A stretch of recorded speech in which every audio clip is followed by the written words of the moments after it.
皆さんこんにちは。ビジョン心理学公式認定トレーナーの山野美奈です。ビジネスに聞くビジョン心理学をお届けしたいと思います。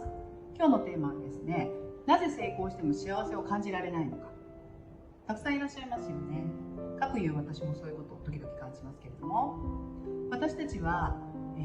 成長していく過程の中で依存から自立に行くときにハートを切り離してしまう、そういうタイミングがあるんです。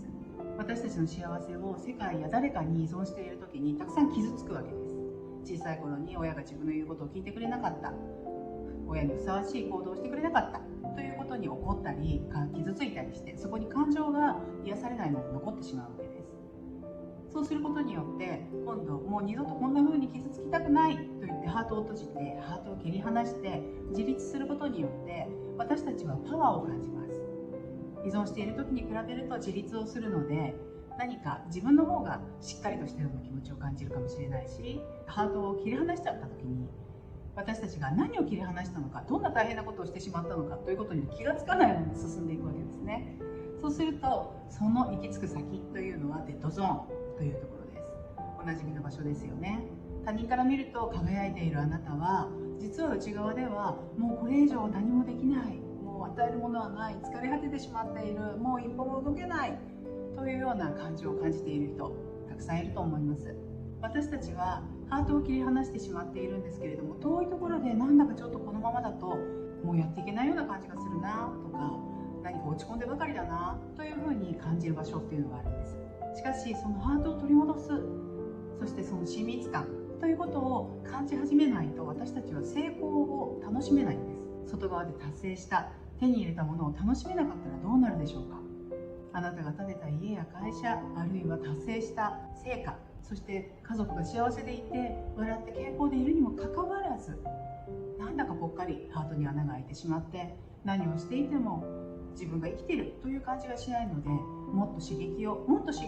と追い求めてビジネスにもっともっと入っていってしまうかもしれません。そのことによってビジネスになってしまって忙しくなるばかりで、あなたが休んだり楽しんだり幸せを感じたりするスペースがなくなる可能性があります。またあるいはもう何かやっていないと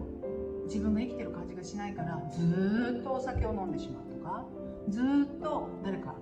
女性を追いかけてしまうとか、あるいは男性を追いかけてしまうとか、そういうふうにどんどん中毒的に物事がなっているんですね。そうすると一時的には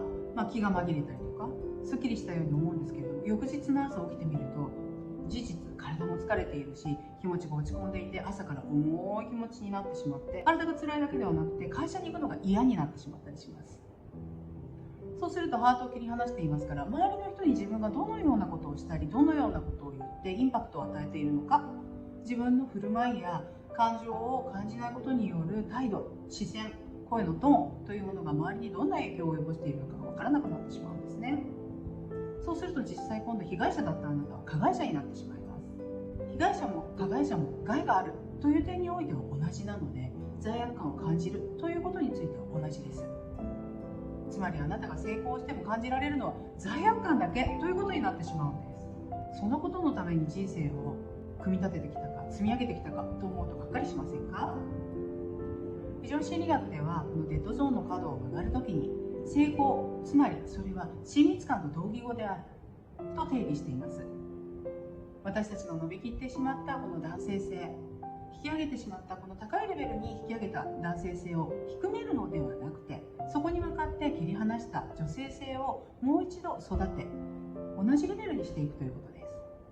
そうすると何が起きるかというと、与えたその性質を受け取るという循環が与えた瞬間に完了するんです。ですからそこには燃え尽きるスペースがなくなるんです。あなたはなぜお金を稼ぎたいのでしょう。あなたはなぜ成功したいのでしょう。またあなたはなぜ家族を持ちたいのでしょう。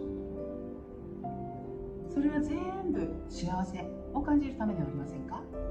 私たちはいつの間にか自分にとっての幸せが何かを忘れてしまいます。そして人から見ると本当にラッキーで本当に恵まれていて立派な人だと尊敬されているにもかかわらず、あなたは自分が何をしたら何をどんな風に感じたら幸せなのかという大切なハートを失ってしまっているので、ただ doing やるということに集中する、そういう生き方になってしまいます。それをビジョン心理学は弾丸あなたは弾丸のような人で次から次へといろいろなことを成し遂げるんだけれども、とても捕まえどころがないような人だというふうに比喩しています。一方、私たちが受け取り始め、この女性性を開いていくと、それはまるでお花のようになっていきます。あなたのハートは柔らかく開花し、かぐわしく、そしてあなたの素晴らしいその才能に引きつけられ、たくさんの人たちが寄ってきます。あなたがそのように自分のハートを開花させた時に、それは一定のフリークエンシー、波動や振動数を持ちます。そのことがたくさんの人たちに影響をもたらしていくんです。あなたといると心地が良い、あなたといると幸せを感じる、あなたといると楽しい、なんだか物事が軽く感じられる、自分を縛っていた制限から抜け出せたような、そんな感じがします。そんな見方があるんですか？そんなことあり？というふうに驚きに満ちた、そのようなインスピレーションをあなたが受け取り、与えることができるようになるでしょう。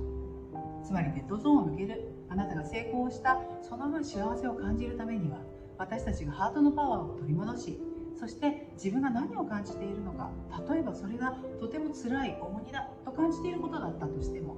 それを感じきることによって、私たちは自分が自分を閉じ込めてしまったその牢獄のような場所から解放され、もう一度のびのびとあなたらしく幸せを感じていくことができるわけですね。いかがですか？成功したのになぜあなたが幸せを感じられないのか。それはあなたがもう一度忘れてしまった、なくしてしまったハートを取り戻すというところからしかスタートしないということです。そしてあなたがハートを取り戻すとどうなるか。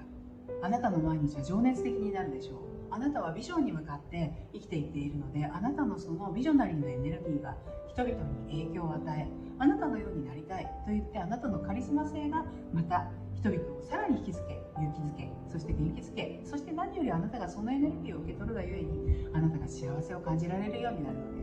す。そのために今日一つでいいから今ある幸せということに感謝をしてみましょう。そこから幸せの一歩が始まります。それではまたぜひご覧くださいね。じゃあね。